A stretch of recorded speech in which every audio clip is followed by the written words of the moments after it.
پردے کا کیا مسئلہ ہے؟ آواز کا پردہ ہے کہ نہیں ہے؟ چہرے کا پردہ ہے کہ نہیں ہے؟ ہاتھوں کا پردہ ہے کہ نہیں؟ قرآن کا اسلوب تو آپ کو بتا رہا ہے.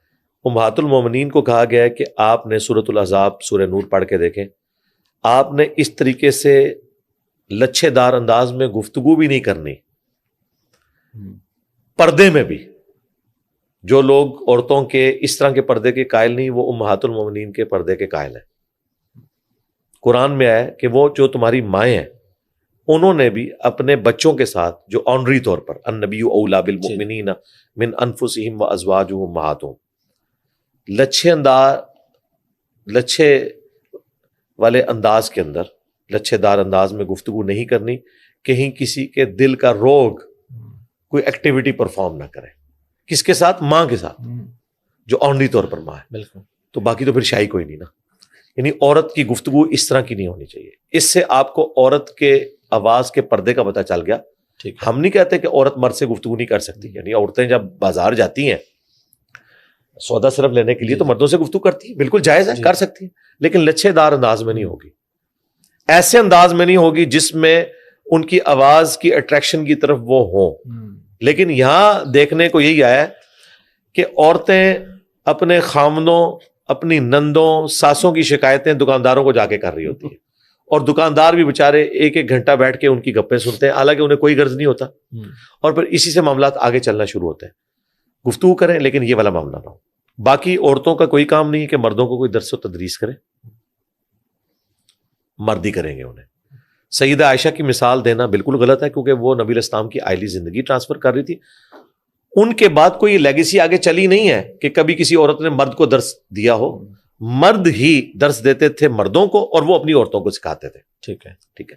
تو عورت کو اللہ تعالیٰ نے آنر دی. عورت کا مطلب ہی عربی میں پردے کی چیز ہے. ستر عورت کہتے ہیں آپ اپنے ستر کو, اچھا چھپانے کی چیز. تو رہا چہرے کا پردہ, قرآن کے مزاج میں, قرآن میں ہے کہ عورت کے زیور کی چھنکار بھی باہر نہ سنائی دے زینت کے طور پہ. اس سے آپ کو اللہ کا مزاج تو پتہ چل گیا. جو خدا عورت کے زیور کی چھنکار کو باہر مرد کو اٹریکٹ کرنے کے پوائنٹ آف ویو سے ایک زہر قاتل سمجھتا ہے, وہ زینت کی سب سے بڑی چیز چہرے کو کھولنے کی اجازت کیسے دے گا؟ جتنی احادیث اس حوالے سے پیش کرتے ہیں زیادہ تر کیٹاسٹرافک کنڈیشن کی ہیں, میدان جنگ کی, یا آیت پردہ نازل ہونے سے پہلے کی ہیں. اما عائشہ سلام اللہ علیہا کی جو افک والی حدیث ہے, جو آپ کے اوپر منافقین نے تہمت لگائی تھی برائی کی, اس میں الفاظ ہیں کہ نبی علیہ السلام نے ایک صحابی کی ڈیوٹی لگائی ہوتی تھی کہ جب وہ قافلہ آگے موو کرتا تھا تو وہ پیچھے چھوٹ جانے والے سامان کو ریٹریو کرتے تھے کہ کوئی بھول نہ جائے. اور اسی چکر میں وہ آئے تھے. اما عائشہ کا ہار گم گیا, اور چونکہ ہودج میں بیٹھے ہوئے پتہ نہیں چلتا تھا, وہ آگے چل پڑے.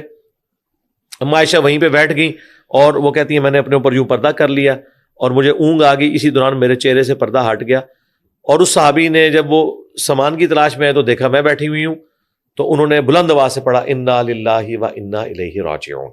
اچھا, وہ کہتی ہے میں نے فوراً اپنا چہرہ ڈھانپ لیا.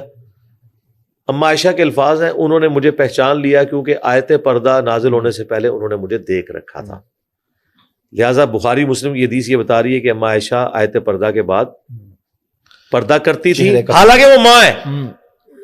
پوائنٹ ٹو بی نوٹڈ, ماں ہو کر جن کے ساتھ نکاح ہمیشہ کے لیے بین کر دیا ہے. قرآن میں سورۃ الاحزاب میں ہے کہ اللہ کے نزدیک بہت بڑا جرم ہے کہ نبی کی وفات کے بعد ان کی بیویوں سے کوئی شادی کی کوشش کرے. یہ امت کی ماں ہے.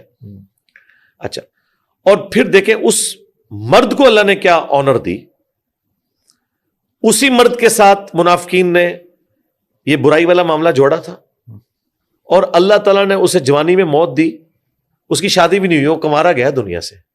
اور اما عائشہ اس چیز کا ذکر کرتی تھی کہ جس مرد کے ساتھ انہوں نے مجھے جوڑنے کی کوشش کی, اللہ نے اسے کسی عورت کے ساتھ بھی نہیں جوڑنے دیا.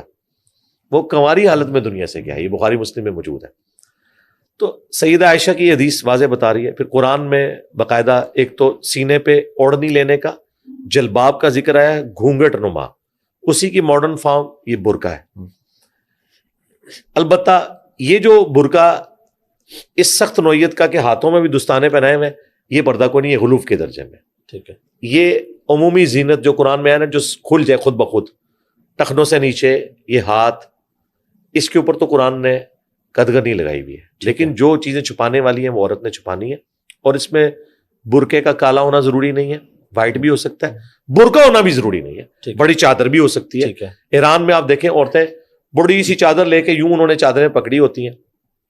اب رہا چہرے کا پردہ، ہمیں یہ بات ماننے میں کوئی عار نہیں ہے کہ ہمارے اسلاف میں فقہا میں چہرے کے پردے کے حوالے سے اختلاف تھا. ٹھیک ہے، امام خمینی نے چہرے کے پردے کے جواز کا فتویٰ دیا، اگرچہ اہل تشیع کے ہاں بھی چہرے کے پردے کو پریفریبل کہا گیا، لیکن انہوں نے کہا کہ ہاں چہرہ کھول سکتی ہے، باقی جسم کا پردہ کرے گی. بالوں کا پردہ تو سارے مانتے ہیں، باقی جسم کا، سینے کا ابھار نظر نہ آئے، ظاہر ہے وہ اللہ تعالیٰ نے ایک اٹریکٹفل چیز عورت کے لیے رکھ دی ہے نیچرلی. البتہ میں یہ کہوں گا کہ میں ان فقہا کے ساتھ ہوں جو چہرے کے پردے کو ضروری سمجھتے ہیں. ٹھیک ہے. اور آج کے پرفتن دور کے اندر جو صورتحال ہو چکی ہے اس میں تو پردہ پلس ہونے والی بات ہونی چاہیے. اگرچہ عورتیں بھی مسجد میں اعتکاف کریں، سنت یہی ہے، امہات المومنین بھی بخاری مسلم میں ہے کہ مسجد میں اعتکاف کرتی تھی، لیکن اب یہ جو پرفتن دور ہے جس کے اندر CCTV کیمرے لگے ہوئے ہیں، سیکیورٹی نہیں ہے ہمارے ملکوں میں یورپ امریکہ یا ہرمین کی بات نہیں کر رہا، وہاں تو عورتیں ضرور کریں، وہ علیحدہ پورشن بنا ہوا ہے، لیکن یہاں پہ جو لوگوں کی ویڈیوز بھی لیک ہو جاتی ہیں، عورتیں ہی عورتوں کی ویڈیوز بنا کے لیک کر دیتی ہیں. عورتوں نے اگر جمعے کی نماز کے لیے بھی مسجد میں جانا ہے وہ پردے کا اہتمام کریں، عورتوں کے سامنے بھی نہ کھلے. یہ ڈاکٹر فرحت ہاشمی وہ عورتوں کے سامنے بھی اپنا نقاب نہیں کھولتی جی، الا ماشاء اللہ. عورتیں بھی جو ان کے درس میں بیٹھتی ہیں نا جی وہ نقاب کی حالت میں ہی رہتی ہیں. ظاہر ہے کہ اتنا پرفتن دور ہے، لوگ ویڈیوز کے ذریعے کچھ بھی کر سکتے ہیں. بہرحال جو اس طرح کے ڈومیننٹ ہیں ان کو تو زیادہ احتیاط کی ضرورت ہے. رہا عام عورتوں کو، ٹھیک ہے، وہ چہرے کے پردے میں ان کی ایک حیا والا معاملہ ہے. رہا لوگوں کی نظر اور یہ کہنا کہ پردہ چہرے کا جو آپ کروا رہے ہیں پردے تو دل کی کیفیت کا نام ہے. میں مانتا ہوں کہ کئی لوگ ایسے ہیں کہ نہ وہ برقع دیکھتے ہیں، نہ چہرہ کھلا ہوا دیکھتے ہیں، نہ وہ نقاب والا دیکھتے ہیں. انہوں نے بد نگاہی کرنی ہوتی ہے، اور جنہوں نے نہیں کرنی انہوں نے نہیں کرنی. لیکن ایک مسلمان عورت کی شان اسی میں ہے. میں آپ کو بتاؤں کچھ عرصہ پہلے، بلکہ اب تو کئی سال ہو چکے ہیں، CNN کے اوپر ایک ڈیبیٹ چل رہی تھی پردے کی. ایک عرب عورت بیٹھی ہوئی تھی بال کھولے ہوئے، دوسری طرف ایک فرینچ میکینیکل انجینئر، میری بھی انجینئرنگ میکینیکل میں، اس نے پورا حجاب کیا ہوا تھا، بلیک کلر کا نقاب سب کچھ. وہ پردے کے حق میں دلائل دے رہی تھی، اور وہ عورت تھی جو نیو مسلم تھی، فرینچ، اور یہ نسل مسلمان ہے جو کچھ بھی ہیں تیرے محبوب کی امت سے. یہ بال کھول کے تو کہہ رہی تھی کہ اسلام میں چہرے کا پردہ کوئی نہیں ہے. نان مسلم اگر تحقیق کر کے اسلام میں آیا ہے تو اسے پتہ ہے کیا ہے. پتہ ہے. یوسف ایسٹس نے بڑی اچھی بات کی تھی کہ ایک نان مسلم کرسچن خاتون تھی، انہوں نے اسلام سٹڈی کیا اور انہوں نے کہا کہ یوسف میں اسلام قبول کرنا چاہتی ہوں، لیکن یہ جو پردے والا معاملہ ہے یہ میں نہیں کر سکتی.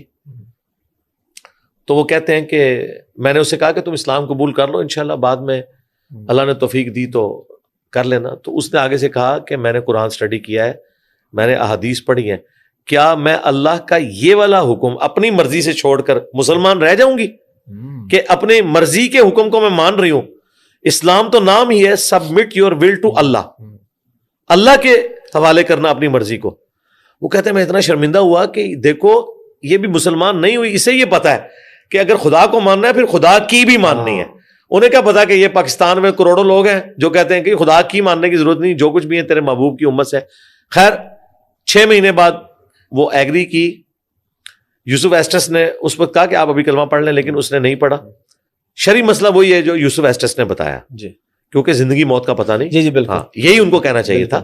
لیکن اس میں وہ جو عبرت حاصل ہوئی ہے کہ ایک نان مسلم جب اسلام کو سٹڈی کرتا ہے اسے تو پردہ نظر آ رہا ہے، مسلمان جو ہے وہ پردے کا اتنا بڑا دشمن بنا ہوا ہے الا ماشاءاللہ. لیکن اللہ کا شکر ہے دنیا میں جتنے ریلیجس لوگ ہیں جو ڈومیننٹ پوزیشن کے اوپر ہیں، وہ جماعتیں جو دین کا کام کر رہی ہیں، خواہ وہ تبلیغی جماعت ہو، دیوبند کی، بریلویوں کی دعوت اسلامی ہو، اہل حدیث کی جماعتیں ہوں، ڈاکٹر فرحت ہاشمی ہو، ڈاکٹر اسرار صاحب ہوں، ڈاکٹر ذاکر نائک ایک چہرے کے پردے میں تھوڑی سی کمزوری انہوں نے دکھائی ہے، اپنی وہ فیملی کو کرواتے ہیں بہرحال وہ، یا البانی صاحب سے وہ متاثر ہوئے، البانی صاحب بھی اپنی فیملی کو کرواتے تھے، انہوں نے کہا ویسے ضروری کوئی نہیں.